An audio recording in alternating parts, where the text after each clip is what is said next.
Romanos 5, a partir do versículo 20 até o versículo 11 do capítulo 6, diz assim a palavra de Deus. A lei veio para que aumentasse a ofensa, mas onde aumentou o pecado, aumentou muito mais ainda a graça, a fim de que, como o pecado reinou pela morte, assim também a graça reinasse pela justiça, que conduz à vida eterna, por meio de Jesus Cristo, nosso Senhor. Que diremos então? Continuaremos no pecado para que a graça aumente ainda mais? De modo nenhum. Como viveremos ainda no pecado, nós que já morremos para ele? Ou será que vocês ignoram que todos nós que fomos batizados em Cristo Jesus, fomos batizados na sua morte, fomos sepultados com ele na morte pelo batismo, para que, como Cristo foi ressuscitado dentre os mortos pela glória do Pai, assim também nós andemos em novidade de vida? Porque, se fomos unidos com ele na semelhança de sua morte, certamente o seremos também na semelhança da sua ressurreição. Sabendo isto, que a nossa velha natureza foi crucificada com ele, para que o corpo do pecado seja destruído e não sejamos mais escravos do pecado. Pois quem morreu está justificado do pecado. Ora, se já morremos com Cristo, cremos que também viveremos com ele. Sabemos que, havendo Cristo ressuscitado dentre os mortos, já não morre, a morte já não tem domínio sobre ele. Pois, quanto a ter morrido de uma vez para sempre, morreu para o pecado, mas quanto a viver, vive para Deus. Assim também vocês considerem-se mortos para o pecado, mas vivos para Deus em Cristo Jesus. Leia o versículo 11 em voz alta comigo, somente o versículo 11 em voz alta. Assim também vocês considerem-se mortos para o pecado, mas vivos para Deus em Cristo Jesus. Oremos. Pai amado, te agradeço, Senhor, pela rica oportunidade de estarmos reunidos nessa manhã. Senhor, como é bom nos reunirmos como igreja para te cultuar, Senhor. Como o Senhor fala aos nossos corações, como o Senhor nos edifica, nos exorta, nos corrige, nos consola, nos traz também direção e paz. Te louvo pela oportunidade de estarmos reunidos nessa manhã. E peço a Ti que o Teu Espírito Santo fale aos nossos corações, que dependo do Teu Espírito Santo, Senhor, porque sem a ação do Teu Espírito Santo, a pregação é apenas palavras vazias, mas, Senhor, oramos para que as palavras do Senhor e as palavras ditas por mim nessa manhã venham a penetrar não só nas nossas mentes, mas nas nossas consciências e em nosso coração, e possam gerar mudança, transformação de vida para a glória do Teu nome, Senhor. E também direção àqueles que assim precisam. E que em tudo Teu nome seja glorificado. Em nome de Jesus. Amém. Os irmãos podem sentar.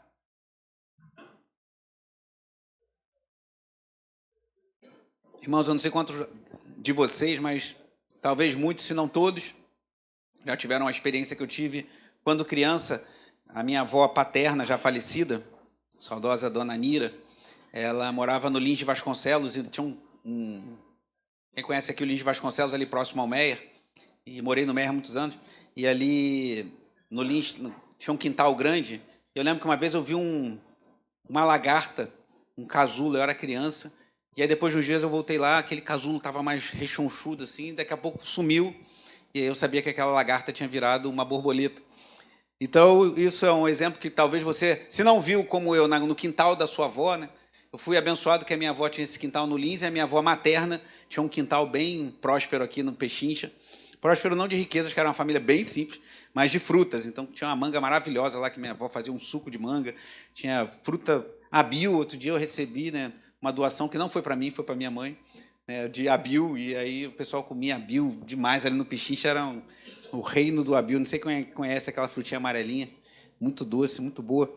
Então, eu tive esse privilégio de não viver na roça, mas viver um pouco de roça aqui dentro do Rio de Janeiro.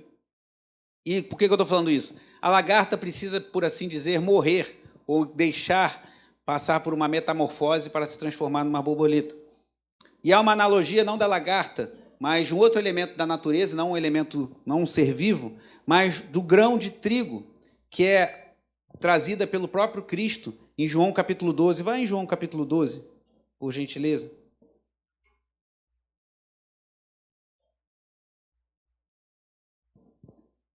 João capítulo 12, apenas os versículos 23 a 25.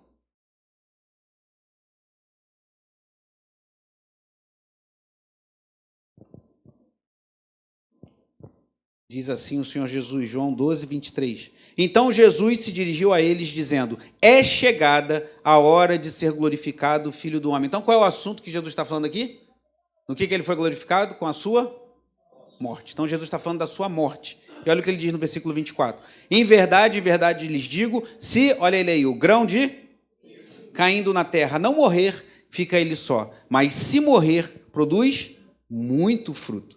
Quem ama a sua vida, perde-a. Mas aquele que odeia a sua vida neste mundo, irá preservá-la para a vida eterna. Então, Jesus faz uma analogia aqui do grão de trigo, que é plantado na terra, e ele precisa, por assim dizer, morrer para gerar uma planta que vai gerar muitos frutos. E ele faz essa analogia com a sua morte, e depois ele fala da gente, pois quem ama a sua vida, perde-a. E por que eu estou introduzindo com esse assunto? Porque o que nós vamos ver aqui em Romanos 5 e Romanos 6, Paulo está falando da importância de nós entendermos que em Cristo nós fomos mortos para uma antiga vida. É como a semente que morreu, como a lagarta que deixou de ter aquela forma e se transformou numa borboleta, como uma semente que morreu para gerar fruto. Nós morremos, fomos sepultados com Cristo no batismo, que é o assunto que eu quero tratar com os irmãos nessa manhã, para vivermos em novidade de vida. Quero pedir ajuda ali do Vitor. Esses slides não são meus, são da Igreja Batista da Trindade, lá de São José dos Campos, ligado lá ao pessoal do Seminário Martin Butzer, onde eu estudei. E aí, só para mostrar um pouco, para conectar, o que isso que eu estou falando até agora tem a ver com batismo e com o tema dessas mensagens sobre meios de graça. Pode passar, Vitor. Batismo e ceia do Senhor. Cremos que o batismo e a ceia do Senhor são ordenadas pelo próprio Senhor Jesus. Não é invenção da igreja, da Nova Vida, ou da Igreja Batista da Trindade, ou da Igreja Presbiteriana, mas é uma ordenança do próprio Cristo.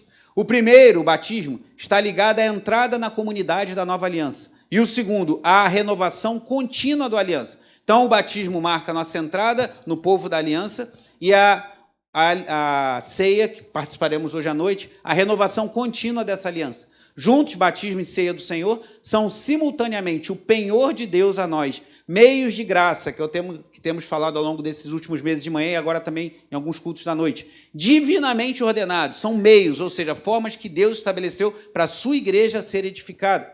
Nosso voto público de submissão ao Cristo, uma vez crucificado e agora ressurreto, e a antecipação de sua volta e da consumação de todas as coisas. Pode passar, Vitor, por favor. Os meios de graça, só para reforçar o que temos falado aí ao longo desses meses.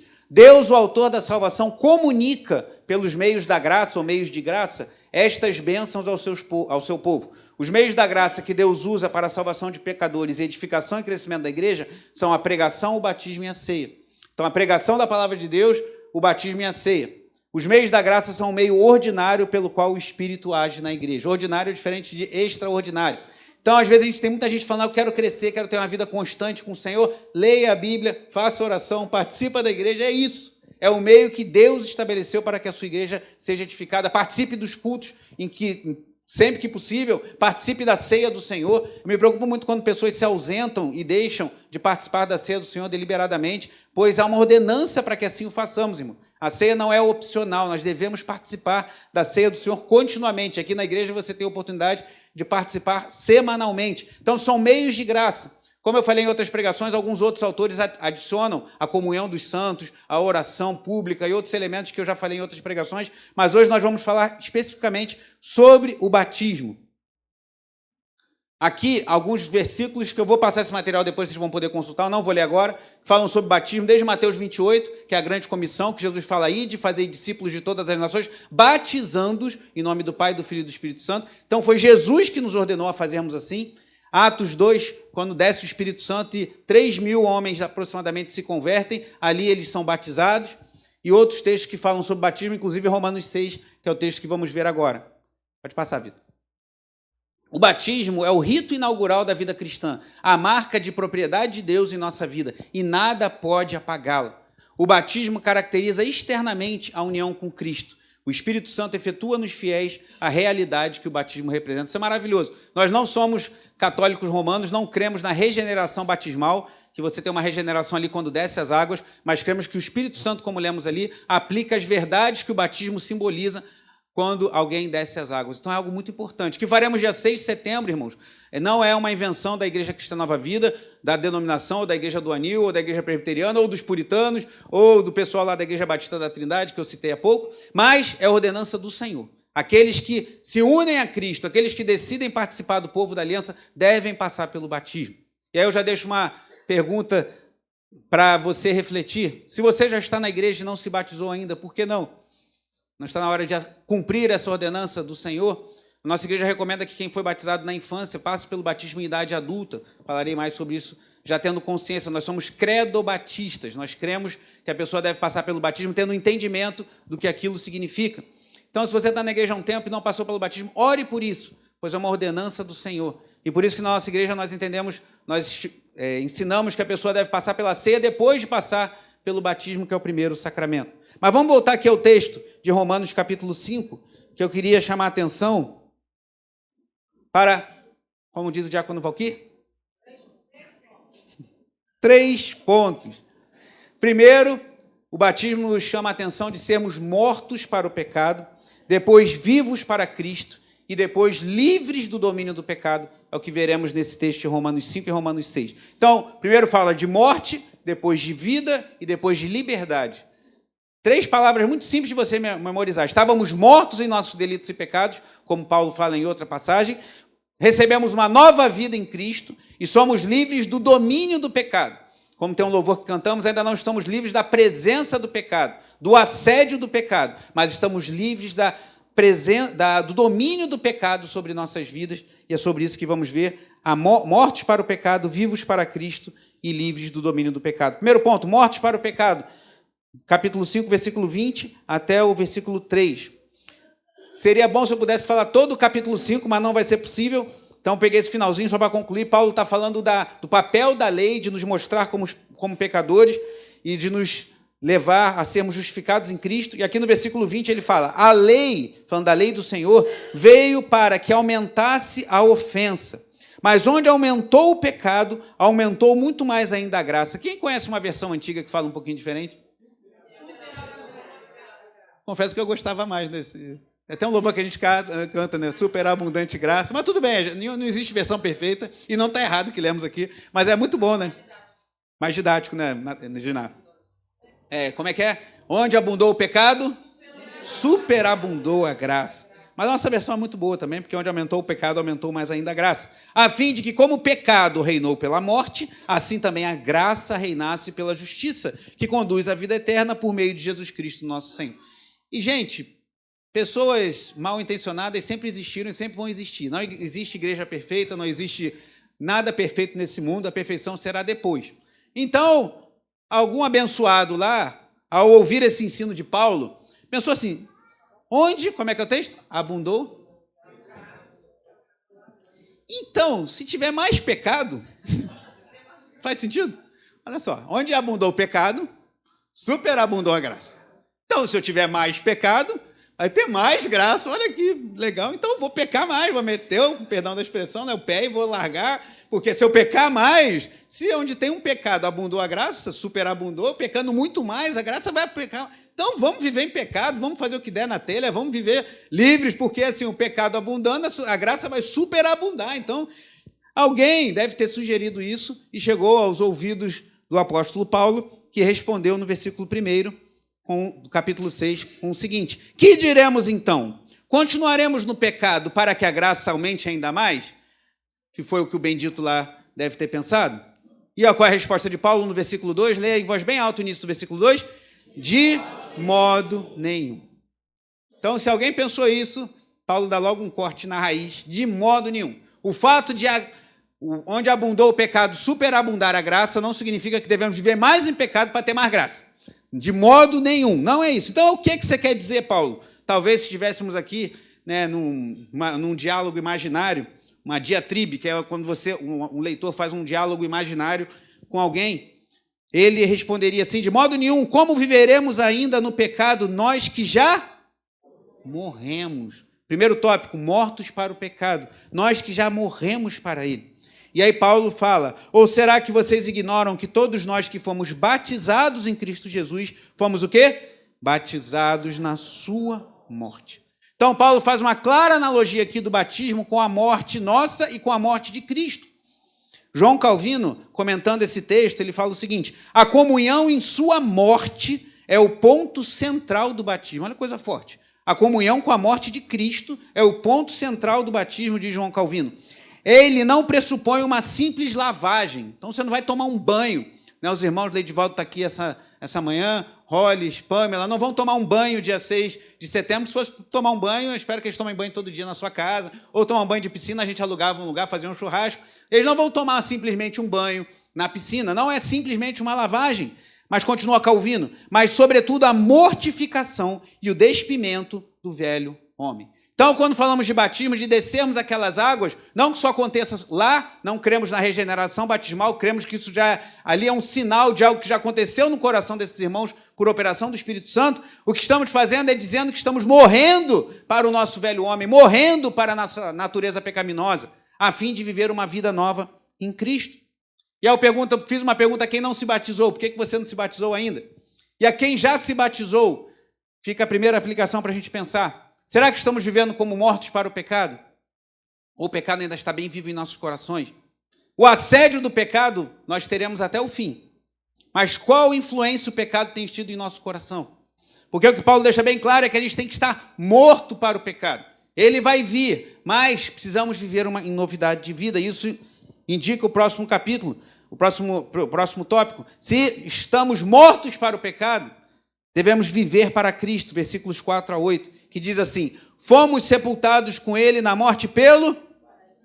E aí Paulo fala explicitamente sobre o batismo, para que, como Cristo foi ressuscitado dentre os mortos pela glória do Pai, assim também nós andemos em novidade de vida. Então, Paulo falou de morte, Paulo falou que não tem nada a ver essa graça barata, que inclusive está bem presente em nossos dias. Tem uma igreja na Barra da Tijuca, uma igreja muito grande e com visibilidade de mídia, que diz que não há mais pecado, que uma vez que fomos salvos em Cristo, você vive do jeito que você quiser, que você foi salvo, está tudo certo. E isso está aqui na Barra da Tijuca.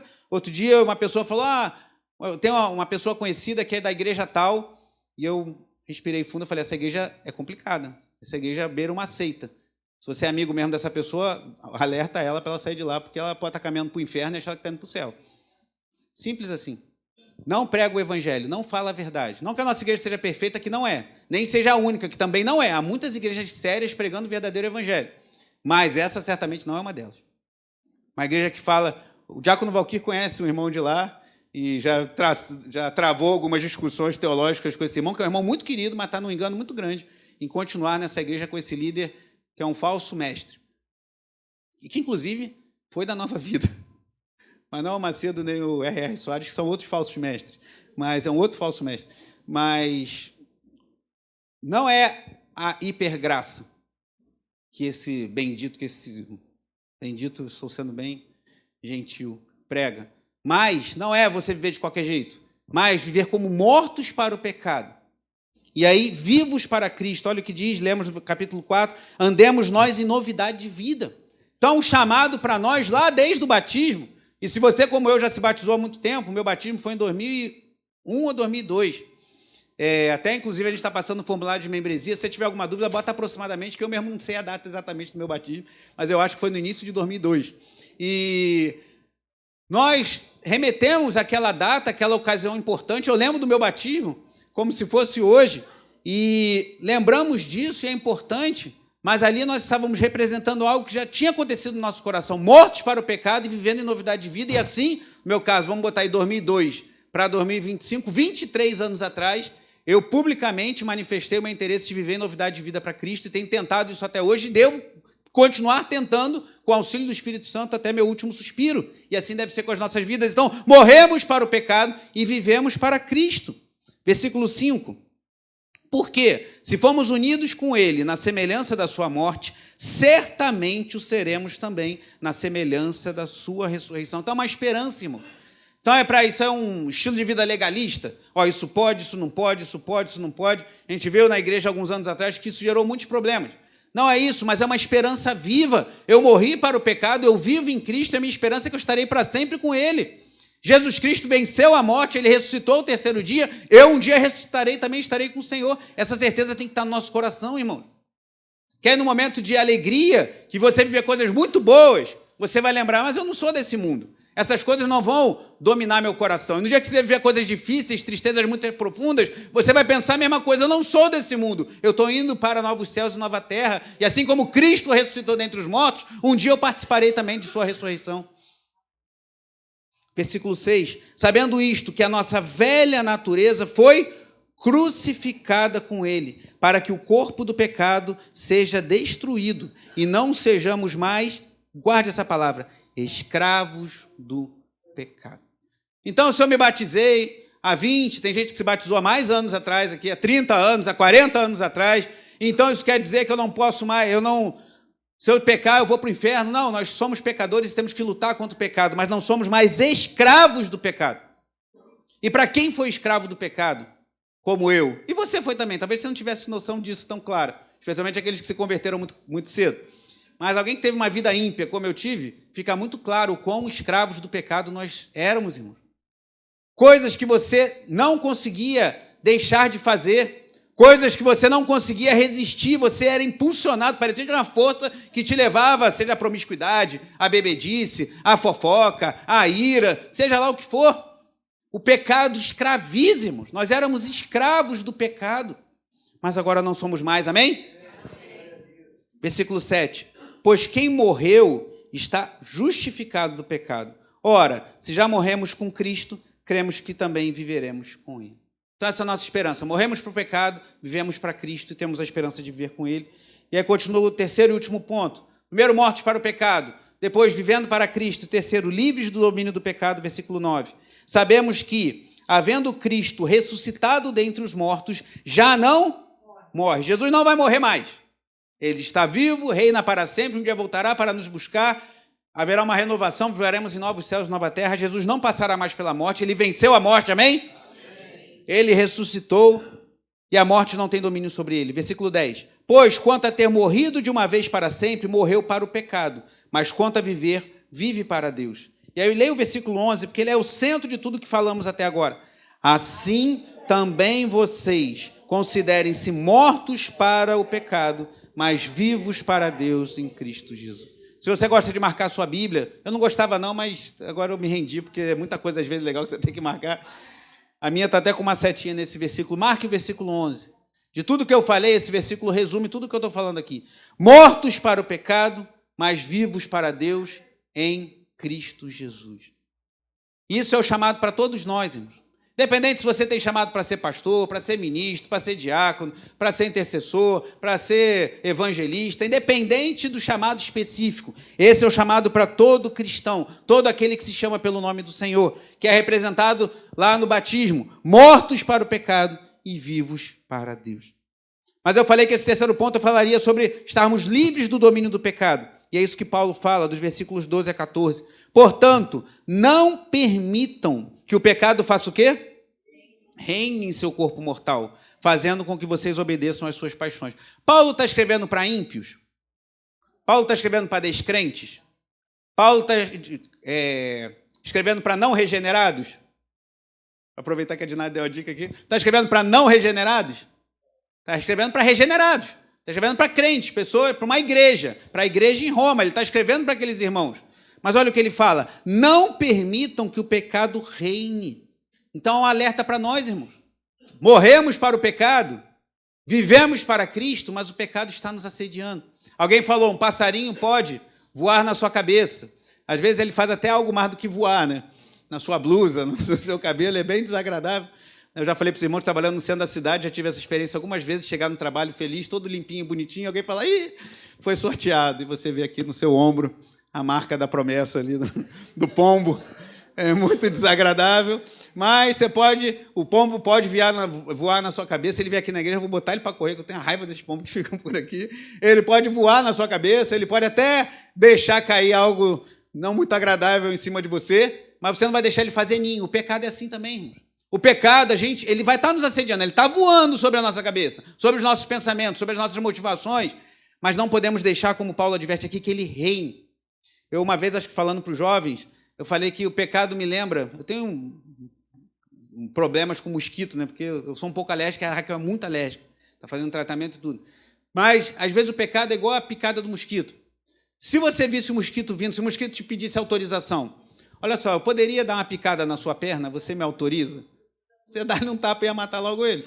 Mas como é que o mosquito prevalece sobre nós? Você está lá de boa, está na festa de bermuda, você está passeando em casa, você está... né? Tem gente que foi picada até de cobra, né? Misericórdia. Mas está lá e você está numa boa, e passando por ali, por lá, e vem o mosquitinho, pica e você não sente nada. Aí daqui a pouco começa aquela coceira, dá aquela empolada. O pecado é a mesma coisa, irmãos. O pecado é igual a picada do mosquito. Na hora que muitos cedem ao pecado, não sente nada. Aí depois vem a consequência. Então, a gente não pode deixar que o pecado reine sobre nós. Não pode deixar que ele, como um pássaro, faça ninho na nossa cabeça. E Paulo adverte isso para crentes como eu e como você, que foram batizados, que morreram para o pecado e vivem para Cristo, mas não podem permitir que o pecado reine sobre suas vidas. E ele diz no versículo 13, também não ofereçam os membros do corpo ao pecado, como instrumento de injustiça, mas como pessoas que passaram da morte para a vida, ofereçam a si mesmos a Deus e ofereçam seus membros a Deus como instrumentos de justiça. É muito bonito isso. Paulo fala, não ofereça seus membros para o pecado, mas ofereça-se a Deus como alguém que passou da morte para a vida. E aí o versículo 14, leia em voz alta, por favor. Porque o pecado...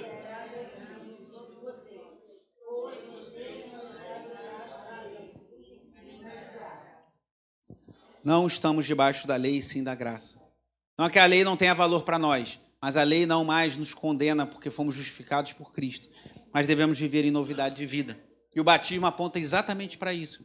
O que esses irmãos farão dia 6 de setembro, que a maioria de nós aqui já fez em algum momento de sua caminhada com Cristo, é manifestar publicamente que estamos morrendo para a nossa natureza, estamos decididos a viver uma nova vida em fidelidade ao Senhor, e estamos livres do domínio do pecado, embora ainda o pecado nos assedie e a gente precise vigiar para que ele não volte a reinar em nossos corações ou volte a assediar-nos de forma a nos levar a desagradar ao nosso Deus. Para concluir, irmãos, tenho citado citei o pessoal da Batista da Trindade, vou citar uns irmãos que deram origem à igreja presbiteriana. No breve catecismo de Westminster, tem uma definição que eu acho interessante a gente rever, embora vocês vão ver que eu não concorde com um ponto que eles apresentam ali, e vocês vão entender por quê. Mas no breve catecismo de Westminster, os catecismos são muito bons, irmãos. Infelizmente, a igreja protestante às vezes tem uma resistência, porque acha que catecismo é coisa de católico. O catecismo é antes, ele foi feito pelos reformadores, e os católicos reagiram produzindo catecismos. Os catecismos são uma ferramenta didática maravilhosa para o ensino da igreja. Infelizmente, a igreja perdeu essa prática catequética, mas precisa retornar, porque hoje em dia os crentes não conhecem nada de Bíblia.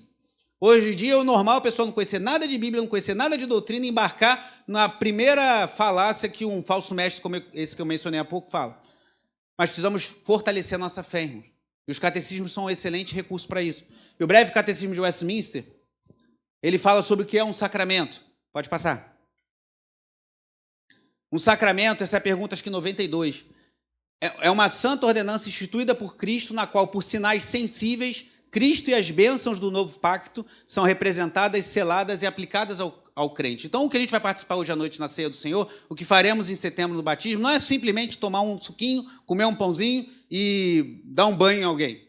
Nós cremos que as bênçãos do novo pacto, ou seja, da aliança que temos com o Senhor, são representadas, seladas e aplicadas ao crente. Não cremos na transubstanciação, o pão não se transforma na carne de Jesus, mas não cremos que a ceia do Senhor é um simples memorial, há algo especial que Deus aplica ao seu povo nesse momento, assim como no batismo também. Pode passar. A próxima pergunta, quais são os sacramentos do Novo Testamento?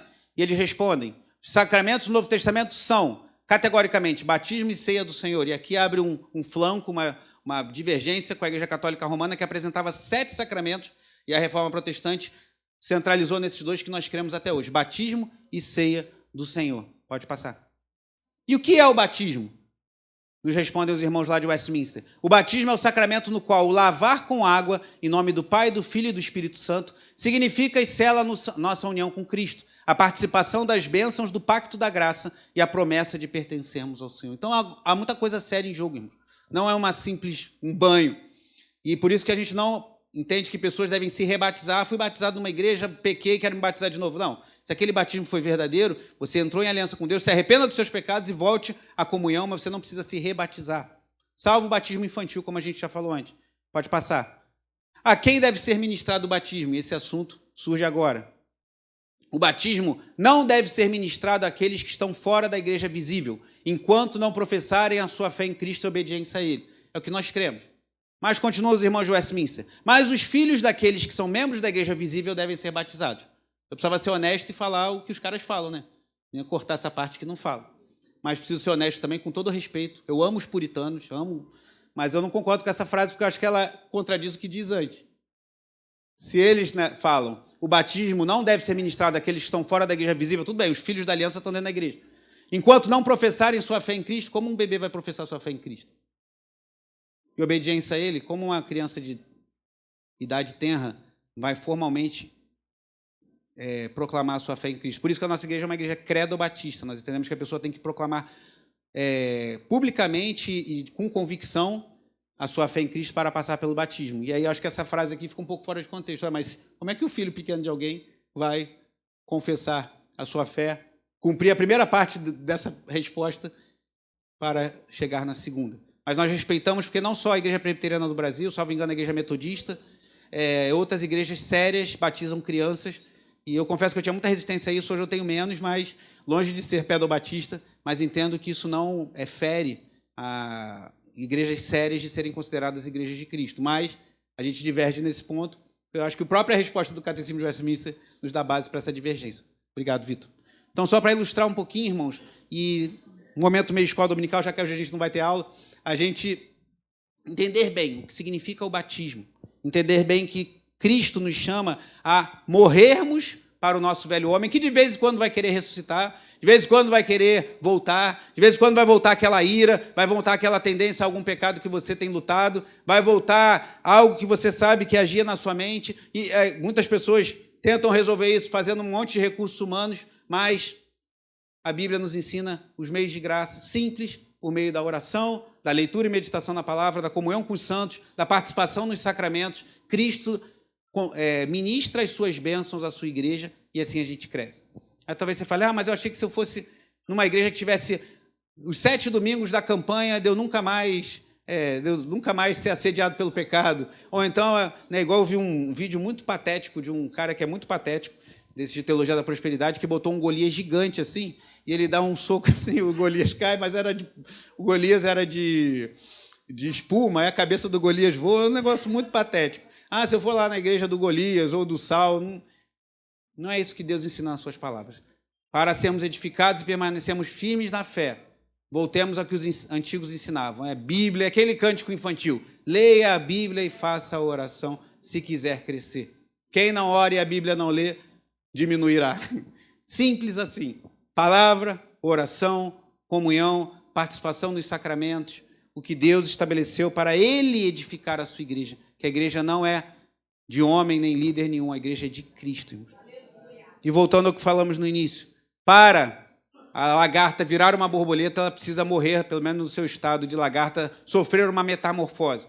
Para o grão de trigo se transformar em uma planta e frutificar, ele precisa morrer no solo. Para vivermos para a glória de Deus, precisamos morrer para o domínio do pecado. Mas uma vez mortos em Cristo, vivos para Cristo, nós estaremos livres do domínio do pecado.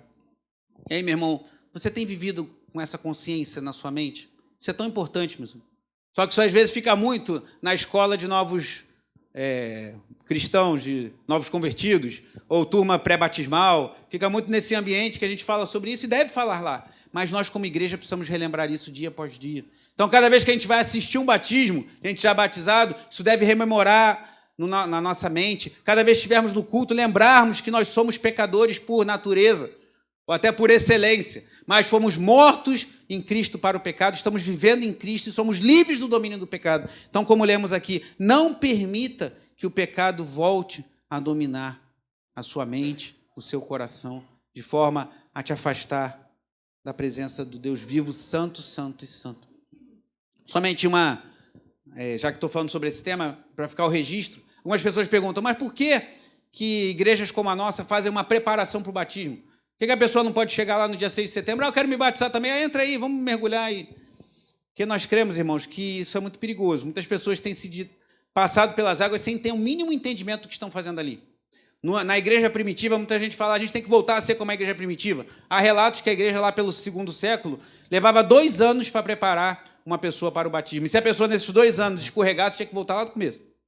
Usando materiais como a Didaquê, que foi um material muito produtivo de discipulado no início da igreja. Então a gente acha muito, mas a pessoa fica 3, 4 meses estudando para o batismo. Mas por que tanto tempo? Já houve tempo que a igreja ficava 2 anos preparando uma pessoa, um candidato ao batismo, para a pessoa exatamente entender tudo que eu falei essa manhã e muito mais. O que significa você descer as águas e viver em novidade de vida. E eu creio que isso é sábio, irmãos, da parte dos irmãos que assim fazem. A gente precisa preparar as pessoas para entenderem o que estão fazendo ali. Em nome desse pragmatismo, dessa euforia, muitas pessoas têm falado que passaram pelas águas e não entendem nada, não têm a mínima noção de quem é Jesus Cristo, não têm a mínima noção do que é o Evangelho, não têm a mínima noção do que é a vida da igreja, e se dizem cristãos, mas estão caminhando para o inferno. Isso é um risco muito grande. Mas talvez você pense, mas e Filipe e o eunuco, Atos capítulo 8? Filipe não falou para o eunuco foi logo batizado. Tem água aqui? Por que não passar pelo batismo? Mas você lembra de onde vinha o eunuco? Ele veio da Etiópia, mas ele foi para um lugar e estava voltando desse lugar. De onde ele estava voltando? De Jerusalém. Ele era um judeu devoto. Ele foi adorar, mesmo sendo etíope, ele foi adorar a Deus em Jerusalém. E ele estava lendo o jornal? Ele estava lendo o gibi? Isaías. Qual o capítulo? 53. Estava lendo Isaías 53 e não estava entendendo. Então ele já era alguém que tinha conhecimento das promessas de Deus. Ele não era alguém alheio, como a maioria das pessoas chega à igreja hoje em dia, a tudo que Deus operou na história. Ele já tinha um conhecimento, ele já tinha uma expectativa do Messias, e o que Filipe fez foi simplesmente ligar os pontos. Esse daí que você está procurando, indo adorar em Jerusalém, na expectativa já veio. Isaías fala exatamente sobre ele, ele é o Messias bendito. E aí sim ele passou pelo batismo. Então ele não foi alguém que chegou aleatoriamente, não sabia nada das promessas de Deus e caiu de paraquedas e foi batizado. Não, ele era alguém que conhecia os planos de Deus lá no Antigo Testamento e Filipe fez somente uma conexão. Isso quer dizer que nunca pode acontecer o batismo de uma pessoa como foi de Filipe? Não estou falando isso. Mas eu creio que a forma mais sábia da igreja agir é preparar as pessoas adequadamente para passarem pelas águas. E se a pessoa não tiver tempo de ser batizada? Uma outra dúvida que surge. E se a pessoa está fazendo um curso e morre? E sofre um problema de saúde e vai para outro lugar? Lembram do ladrão da cruz? Ele teve tempo de ser batizado? Em que Jesus disse para ele? Ainda hoje estarás comigo no paraíso. Se a pessoa o que salva a pessoa não é o batismo. Só não é salva quando ela desce as águas. Ali é um simbolismo que tem um papel, como vimos essa manhã, não é algo simplesmente simbólico, mas não é isso que vai salvar a pessoa. O que nos salva é a fé viva em Jesus Cristo e sua obra. Então, se a pessoa creu em Jesus Cristo como seu Senhor e Salvador, ela já está salva, mesmo que ela não dê tempo de passar pelo batismo. Vide, Lucas 23, o ladrão da cruz, estava cravado numa cruz, olhou para Jesus ensanguentado, sofrendo, morrendo, agonizando numa cruz e enxergou um rei. E falou, eu sou digno de estar aqui. Mas ele não. Senhor, então ele se arrependeu, ele reconheceu que era pecador. E olhou para ele e falou, quando vieres no teu reino, como é que você olha para alguém ensanguentado, morrendo, agonizando numa cruz, esfacelado pelos açoites que imprimiram a Jesus, e vê um rei? Isso é fé. Não é fé de falar, eu vou proclamar que eu vou ter uma casa própria, que eu vou ter o carro que eu quero. Isso não é fé, isso é mandinga. Inclusive, cresceram muito, não sei se vocês estão percebendo, os trabalhos em encruzilhadas e as casas de materiais espíritas. Isso é normal quando as coisas ficam difíceis e quando a igreja não está fazendo seu papel.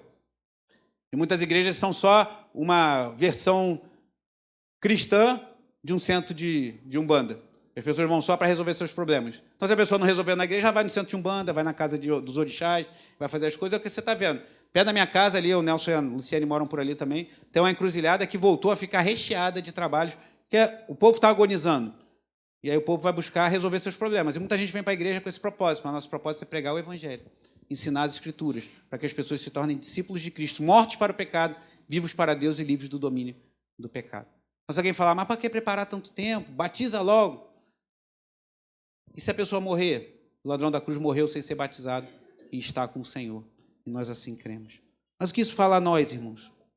Vamos morrer como aquele grão. Morrer para a nossa natureza, morrer para as nossas tendências, morrer para a nossa vontade de querer controlar a nossa vida e estar dominando as coisas e vivermos para Cristo. Vivermos somente para Ele. Amém? Ficar de pé, vamos orar. Faça a sua oração. Se você não passou pelo